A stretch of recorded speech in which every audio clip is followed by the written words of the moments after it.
So in this experiment we are going to study the 3-bar pin jointed truss. So we will determine the theoretical and practical deflection when we apply the load at the 3-bar pin jointed truss system. This we call also the retardant joint.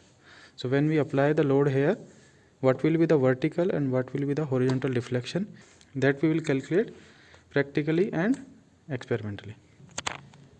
तो ये आपके पास theoretical है data, जिसमें A1 ये distance आपका distance AB, जो कि आप यहाँ पे देख सकते हैं distance of A, this is the point A and this is the point B. So this is distance AB. B distance आपको गिवन है distance BC. W is the applied load, जब हम लोड अप्लाई करेंगे वो आपका W हो जाएगा. V vertical displacement of point D, मतलब ये आपका पॉइंट D है. So vertical displacement of this point D, and U is the horizontal displacement of point D under applied load W. T1 is the tensile force in member AD. तो ये सब जो values हैं, L1 length of member AD, L2, ये सब हम यहाँ पे मेजर कर लेंगे with the help of scale. Now how to perform this experiment? We need certain theoretical calculations. Ultimately हमें U और V वैल्यूज़ रिक्वायर है, और U वैल्यू है आपको जैसे आपको पहले मेंशन कर रखा है, U वैल्यू है आपका हॉरिजॉन्टल डिस्प्लेसमेंट ऑफ D. तो horizontal displacement of this point D जब हम लोड लगाएंगे तो पता चल जाएगा. सिमिलरली V पॉइंट है आपका vertical displacement of point D, तो वर्टिकल डिस्प्लेसमेंट की आपको यहाँ से मिल जाएगी. Now how to calculate that theoretically, वो हम आपको यहाँ पे कुछ फॉर्मूले हैं वहाँ से निकालते हैं. और T1, T2, T3 इन वैल्यूज़ के लिए आपको वैल्यूज़ की रिक्वायरमेंट है जो N1, N2 और N3. ठीक है, जहाँ पे आपको N1 जो वैल्यू है उसको आप K1/L1² की इस फॉर्मूले से भी आप कैलकुलेट कर सकते हैं. ठीक है, N2 एंड N3. नाउ यहाँ पे एक टर्म यूज़ हो रही K1, जो कि आपका स्टिफनेस ऑफ मेंबर 1 है. यहाँ पे K1 is the stiffness of this member AD. K2 आपका B और D मेंबर है, इसकी स्टिफनेस है, और CD मेंबर के लिए K3 स्टिफनेस है. तो हमें पता है कि जो स्टिफनेस होती है, stiffness is load upon displacement. Okay, so अब इंडिविजुअल मेंबर के लिए हम स्टिफनेस निकालेंगे. वो कैसे निकालेंगे? जैसे हमें K1 की स्टिफनेस निकालनी है तो हम इनको सेपरेट कर लेंगे यहाँ से, अलग अलग मेंबर्स को. ठीक है, अब ये है जैसे अलग हो गए. तो आपका जैसे AD मेंबर है पहले वाला, तो AD मेंबर पे क्या करेंगे, हम लोड लगाएंगे. जैसे आप पहले 1 kg लोड लगाते हैं, लोड और कितना डिस्प्लेसमेंट आपके यहाँ पे हुआ, स्प्रिंग में आपको डिस्प्लेसमेंट आपको यहाँ पे पता चल जाएगा. तो स्प्रिंग की स्टिफनेस कैसे पता चलेगी? Load upon displacement. तो ये आपकी स्टिफनेस हो जाएगी K1. सिमिलरली K2 के लिए लोड 1 kg और डिस्प्लेसमेंट कितना हुआ है, तो K2 यहाँ पे निकल जाएगा. और K3 की जो वैल्यू है सिमिलरली इसके लिए भी लोड अपॉन डिस्प्लेसमेंट से. तो K1, K2, K3 वैल्यूज़ जो हैं आपको यहाँ पे कैलकुलेशन में रिक्वायर होगी. ठीक है, तो आप K1, K2, K3 वैल्यूज़ निकाल सकते हैं यहाँ पे. और उसके बाद में आप जो N1, N2 एंड N3 की वैल्यूज़ हैं वो आपको यहाँ पे निकल जाएगी. तो U के लिए जैसे W रिक्वायरमेंट है, W आपको लोड आपको पता होगा, L3 the length of third member.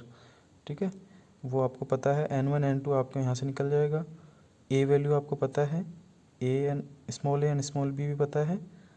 So we can calculate the U value. Similarly V value आप निकाल सकते हैं.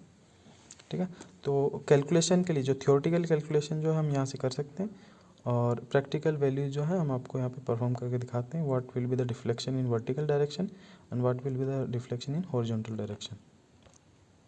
सो प्रैक्टिकल U और V वैल्यूज़ के लिए जो आपका सेटअप है, इसमें जो इनिशियल पॉइंट है उसको आपको मार्क करना पड़ेगा with the help of pen.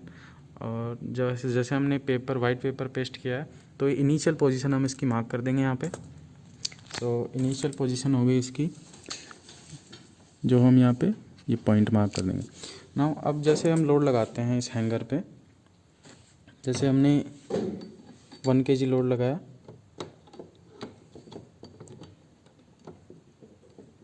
ठीक है, 1 kg लोड पे डिफ्लेक्शन बहुत माइनर आ रहा है, तो हमें एटलीस्ट 3 kg लोड लगाएंगे इस पर। तो दिस इज़ 2 kg एंड ये आपका 3 किलो। सो जब हम 3 kg लोड लगा रहे हैं तो इसमें कुछ जो आपका फाइनल पॉइंट आया उसको भी हम बाद में मार्क कर लेंगे, ताकि इनिशियल पॉइंट से वो फाइनल पॉइंट को वर्टिकल और हॉरिजॉन्टल दोनों डिस्प्लेसमेंट जो है हम प्रैक्टिकल वैल्यूज यहाँ पे निकल जाएगी आपकी, ठीक है। सो दिस इज़ और final position after applying 3 kilograms of load, ठीक है। सिमिलरली ये रीडिंग्स, ये पॉइंट हमने मार्क कर लिया 3 kg पे, 4 kg पे हम सिमिलर पॉइंट मार्क करेंगे। नाउ डिफ्लेक्शन जो है वो चेंज हो चुका है, तो हम 4 kg के लिए पॉइंट मार्क कर देते हैं और 5 kg के लिए। तो 3 kg, 4 kg and 5 kg 3 load के लिए आपके लिए वर्टिकल एंड हॉरिजॉन्टल डिस्प्लेसमेंट है पॉइंट डी का, वो हमें यहाँ प्रैक्टिकल वैल्यूज़ आपको यहाँ मिल चुकी है, ठीक है। तो हम कैलकुलेशन से इस ग्राफ पेपर पे जो आपका पेस्ट हो रखा है पेपर, इससे प्रैक्टिकल वैल्यूज़ हम निकाल लेंगे और थियोरेटिकल वैल्यूज़ हम यहाँ से कैलकुलेट कर लेंगे with the help of these formulas. Now we can compare the practical values and theoretical values from, so ultimately हमें प्रैक्टिकल एंड थियोरेटिकल जो वैल्यूज़ हैं उनको कंपेयर करना है इन दिस एक्सपेरिमेंट, ओके। तो थियोरेटिकल कैलकुलेशन हमने समझ ली थी पहले किस तरीके से करनी है, और प्रैक्टिकल वैल्यूज़ जो हैं हम यहाँ पे with the help of this graph निकाल लेंगे। सो ये आपके ऑब्जर्वेशन टेबल हो जाएगी लोड सिस्टम 3 kg के लिए, 4 kg के लिए, 5 kg के लिए, okay. So U and V की वैल्यूज़, टेंशन जैसे ये T1 is tension in member 1, T2 tension in member 2,